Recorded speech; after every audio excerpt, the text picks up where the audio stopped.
Good morning uli. Ito po yung second video natin for today. Yan po yung ating nag-iisang Brahman na baka. Mayroon din yung isang baka doon na yung native, no? So yan po yung dalawa pong baka natin dito sa ngayon. So ito kasama sa plano natin na paparamihin natin yan. At mayroon pong kambing.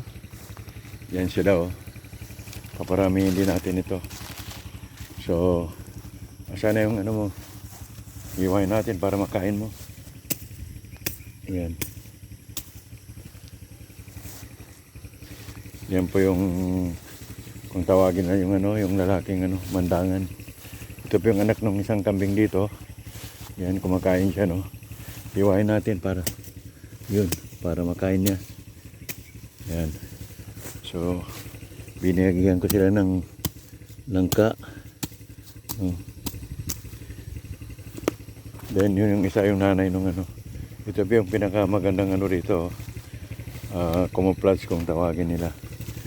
So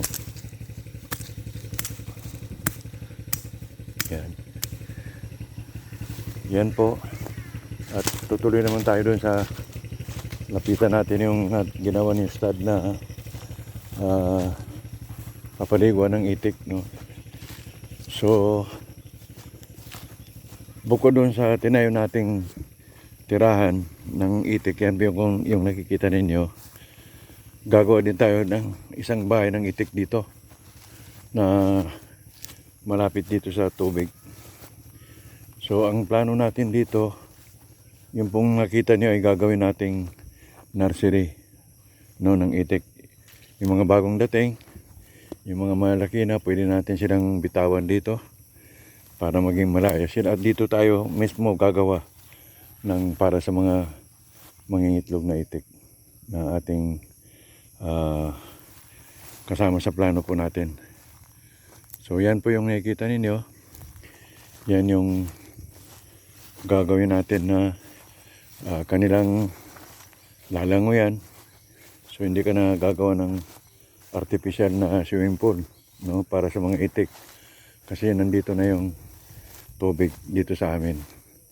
So yan nakikita ninyo, magmula doon tubig po yan. So kahapon binuksan yung stud, yung ano ginawa nito para paliguan ng tubig, no. So hanggang doon sa may kanto na yun, yan. So diyan po tayo gagawa ng isang bahay ng itik, inshallah. So yan po.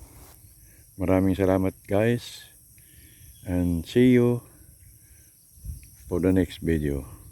Ito po yung part 2. Thank you.